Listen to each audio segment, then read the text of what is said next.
ओम नमस्ते जी।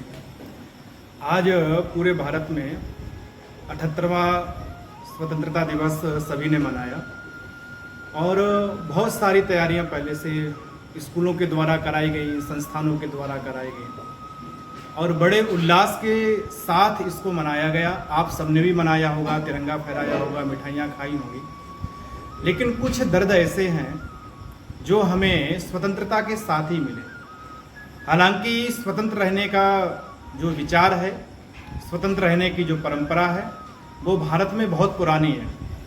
भारत की सभ्यता ने कभी भी शरीर के बंधन तक को स्वीकार नहीं किया, मन के बंधन को भी स्वीकार नहीं किया। और ये प्रयास हमेशा ऋषियों की परंपरा में लगाए गए कि कैसे हम मन के बंधनों से, इंद्रियों के बंधनों से, शरीर के बंधनों से छूट जाएं।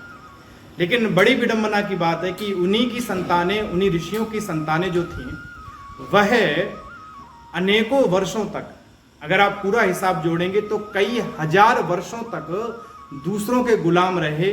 केवल किस लिए? क्योंकि उनका जो ये भाव था स्वतंत्र होने का, ये जागृत नहीं हो पाया, या यूं कहो उनका आपस का जो वैमनस्य था वो इतना ज्यादा हो गया कि एक दूसरे की सहायता करने को तैयार नहीं हुए। सन 1947 में भारत को आज़ादी मिली और भारत के आज़ादी के साथ साथ कुछ ऐसी तस्वीरें हमारे सामने निकल के आई जिन्होंने आज के समय के लोगों का दिल दहला दिया। आप सोचिए, जब भारत को आज़ादी मिली और आज़ादी के साथ साथ उस देश का विभाजन कर दिया गया, अर्थात आप ये मानिए कि आपके घर में कोई आक्रांता आके बैठा हुआ है और बैठने के बाद जब वो आपका घर छोड़ के जाता है तो उस घर के 2 टुकड़े करके जाता है। तो इस आजादी को, या ऐसी आजादी को आप कहां तक स्वीकार करेंगे जहां पर सीधे टुकड़े कर दिए गए हों? और इन टुकड़ों को जब किया गया, उसका जो परिदृश्य है, इसके बाद जो सामने आने वाली दिक्कतें हमारे सामने आई, जो दिक्कतें बहुत सारी आई। आज हमारे सामने कश्मीर का मामला है, आज हमारे सामने अन्य मामले हैं, चाहे वो नेपाल की तरफ से हो, चाहे वो चीन की तरफ से हो, चाहे वो पाकिस्तान की तरफ से हो, किसी की तरफ से हो। अगर भारत का विभाजन शायद ना हुआ होता तो ये मामले भी इतने हमारे सामने उठ के नहीं आते, क्योंकि आज भी भारत सरकार को बहुत सारी सब्सिडी हमें रक्षा मंत्रालय को देनी पड़ती है, रक्षा के क्षेत्र में खत्म करनी पड़ती है। तो हम ऐसी कैसी स्वतंत्रता मनाएं, या इस स्वतंत्रता को हम कहां तक मनाएं जिस स्वतंत्रता के बीच में इतने दर्द भरे हुए हो, और जिस स्वतंत्रता ने भारत के टुकड़े कर दिए गए। और ये तो प्रत्यक्ष, ये मानिए इस काम को हुए भी तो 78 साल ही हुए, 100 साल भी पूरे नहीं हुए। और जैसा स्क्रीन पर दिखा भी रखा है, आप देखेंगे कि किस प्रकार से एक व्यक्ति, आप देख रहे होंगे, एक व्यक्ति ये सब टूटने के बाद बेचारा सिर पर हाथ रख के बैठा हुआ है। ये हालत थी भारत के विभाजन की।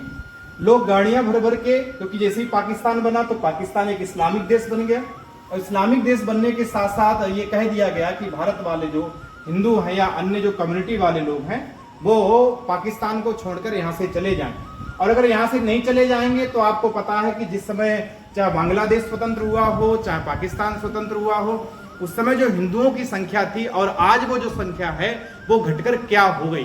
क्योंकि इनके बीच में एक सबसे बड़ी बात है कि ये लड़ना नहीं जानते हैं। ये उन्हीं देवताओं के हैं, ये उन्हीं देवताओं के उपासक, जिन देवताओं के हाथ में, जिन देवियों के हाथ में लगभग हथियार होते हैं, लेकिन ये फिर भी लड़ना नहीं जानते, संगठित होना नहीं जानते। वरना जिस संकल्प पाठ के अंदर, आप जब संकल्प पाठ चाहे स्वयं पढ़ते हो या पढ़वाते हो, जब ये कहा जाता है जम्बू द्वीपे भारतवर्ष, अब जम्बू द्वीप तो आज का जो नक्शा है वो तो जम्बू द्वीप के अंतर्गत आता नहीं है। अर्थात तो आज क्या हमें संकल्प पाठ से जम्बू द्वीप शब्द को भी हटा देना चाहिए, क्योंकि जम्बू द्वीप जो होता था वो तो नहीं रहा ना, वो जिनके पास पहुंचना था उनके पास पहुंच गया। तो चाहे अफगानिस्तान कटा हो, चाहे म्यांमार कटा हो, चाहे बांग्लादेश बना हो, चाहे पाकिस्तान बना हो, कुछ भी बना हो, बना किसकी धरती पे है? तो भारत की धरती से ही वो दोनों के दोनों कटके बने, या वो तीनों के तीनों कटके बने। और इसमें सबसे बड़ी कमजोरी किसकी थी? हमारी स्वयं की कमजोरी थी। तो विभाजन तो हुआ, स्वतंत्रता तो मिली, लेकिन वो स्वतंत्रता कैसी मिली है वो आप स्वयं देख सकते हैं कि स्वतंत्रता का क्या मायने थे, क्या पैमाने हमारे सामने निकल के आए, और इस स्वतंत्रता को हम कैसे स्वीकार करते हैं, कैसे स्वीकार नहीं करते हैं। इसमें आप इधर भी देख सकते हैं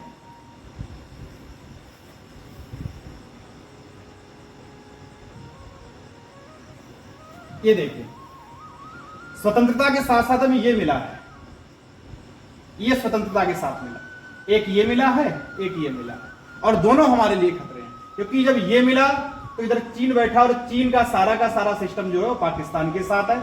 जब ये मिला तो हमारे सामने पीओके की समस्या आ गई, हमारे सामने अक्साई चीन की समस्या आ गई, चाहे पीओके वाला हिस्सा हो चाहे अक्साई चीन का हिस्सा हो, ये समस्या भी हमारे सामने बनी हुई है। और आज तक हमारे सामने जो पाकिस्तान है वो सिरदर्द के रूप में बना है, जो हमें 1947 में दिया गया। एक ऐसा दर्द जो आज तक हमारे बीच में है, जिस दर्द से हम आज तक परेशान हैं, वह दर्द ऐसा कैंसर बन के उभरा कि जिसने सारे के सारे कश्मीर की वादियों को अपनी जकड़ में पकड़ के रखा है। अब चाहे आप बांग्लादेश की बात कर लीजिए, बांग्लादेश की समस्या हमारे सामने अभी निकल के आई, अर्थात अभी आप देख लीजिए हिंदुओं की वहां क्या हालत है, क्या उनके साथ समस्याएं हैं। ये वही बांग्लादेश है जो हमें स्वतंत्रता के साथ या स्वतंत्रता से पहले मिला था। इस पर भी अब डोरे डाल रहा है चीन या अमेरिका, जो भी कहें, जिसकी भी बात कहें। अर्थात कुल मिलाकर अगर मैं बात करूं तो मैं ये नहीं कह सकता कि ये जो स्वतंत्रता मिली है ये हमें बहुत अच्छे मायनों में मिली या जैसे मिलनी चाहिए वैसे मिली है, क्योंकि ये विभाजन देखिए, पाकिस्तान से आने वाले लोगों ने यहां तक बताया है कि जब ये अनाउंसमेंट हो गया था कि भारत और पाकिस्तान का विभाजन होगा, इसके बाद सीधे मस्जिदों से इस बात का ऐलान कर दिया गया कि जो भी यहाँ पर हिंदू कम्युनिटी के लोग हैं, सिख कम्युनिटी के लोग हैं, वो तुरंत या तो यहाँ रहेंगे तो इस्लाम को स्वीकार करना पड़ेगा, और अगर नहीं रहे तो फिर पाकिस्तान को छोड़कर आपको भारत जाना पड़ेगा। और आप ये दर्द सुनिए, वहां से निकलने वाले पिताओं ने अपनी बेटियों को जहर की पुड़िया दे दी थी, इसलिए केवल कि अगर रास्ते में कुछ विपत्ति आए तो इस जहर की पुड़िया को खा के आत्महत्या कर लेना, पर विधर्मियों के हाथ में मत आना। ये दिया हमें विभाजन ने हमें दिया केवल ये प्रकार का दर्द, जिस दर्द को हम आज तक झेल रहे हैं, और इस दर्द को भुला के हम बड़े अच्छे से, बड़े हर्षोल्लास के साथ इस स्वतंत्रता को मनाते हैं। तो मैं तो ये कहना चाहूंगा कि हमारी ये जो स्वतंत्रता है ये बिल्कुल अधूरी स्वतंत्रता है, ये पूरी स्वतंत्रता हो ही नहीं सकती। क्यों? क्योंकि इस स्वतंत्रता में बहुत सारा दर्द छिपा हुआ है, और वो ऐसा दर्द है जिसको हम आज तक भुगत रहे हैं। और इसके पीछे अगर हम कमी की बात करें तो हमारी स्वयं की कमी है, हम स्वयं की कमी है, क्योंकि हम जिस परंपरा को मानने वाले हैं वहां बंधन को स्वीकार नहीं किया गया, पर हम बंधन में युक्त भी हुए, बंधन में आए और बड़ा प्रयास किया छूटने का, पर छूट नहीं पाए, क्योंकि हमारे साथ वाले लोग हमारा साथ नहीं दे पाए। वो एक कहावत है कि मेरी कश्ती तो वहां डूबी जहां पानी कम था, लेकिन इसे थोड़ा चेंज करना पड़ेगा, मेरी कश्ती तो वहां डूबी जहां पानी ही नहीं था, अर्थात जहां रेती रेत थी। तो ये वो है जहां रेती रेत रही और जिसके कारण से हमारी कश्ती डूबी। हमें करना क्या है, किया क्या जाए? तो सबसे पहली बात है कि हमें अपनी परंपराओं को समझना पड़ेगा। भाई जब ठीक है स्वतंत्रता हम ऐसे नहीं मना सकते तो क्या करें? सबसे बड़ी बात है अपनी परंपराओं को समझिए, अपने आप को समझिए। ये जो लाल कपड़े में लपेट के किताबें रखी हैं इनको थोड़ा बाहर निकालिए और पढ़ने का प्रयास कीजिए, वरना वो दिन दूर नहीं है। वो दिन दूर इसलिए नहीं है कि जो हालत पाकिस्तान में होती है हिंदुओं की, जो हालत बांग्लादेश में होती है वो यहाँ भी होगी, आज नहीं तो 150 साल बाद होगी, पर होगी पक्की। आज आप नहीं झेलेंगे तो आपकी आने वाली पीढ़ियां झेलेंगे। और याद रखना, जो व्यक्ति इतिहास से सबक नहीं लेते वो प्राय करके मिट जाया करते हैं।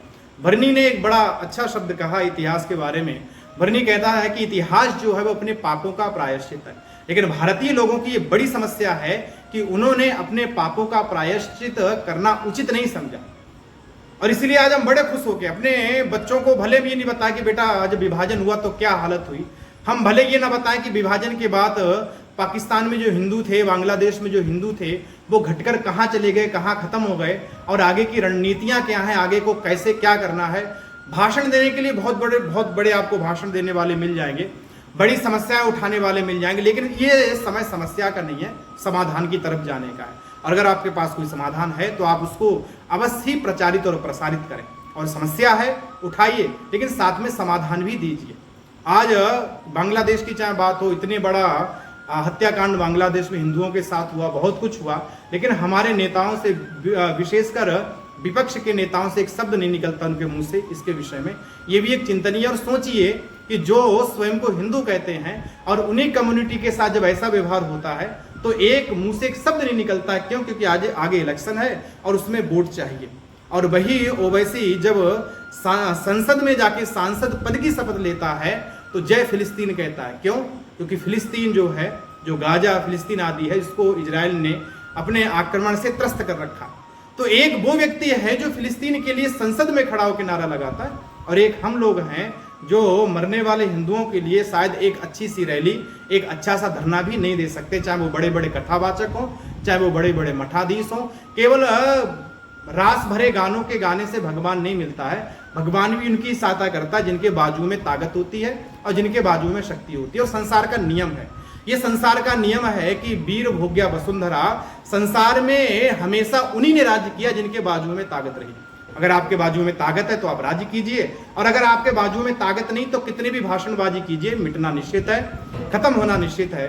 इसलिए इस विभाजन के दिवस को मनाने के साथ, जिसको हम स्वतंत्रता दिवस कहते हैं, उसको मनाने के साथ साथ हमें यह भी देखना चाहिए कि हम कितने अंशों में स्वतंत्र हैं, और आज भी क्या मानसिक रूप से स्वतंत्र हैं या नहीं हैं। तो मानसिक रूप से शायद हम वही हैं जो लॉर्ड मैकाले कह के गया, जो लॉर्ड मैकाले करके गया, आज हम वही हैं मानसिक रूप से।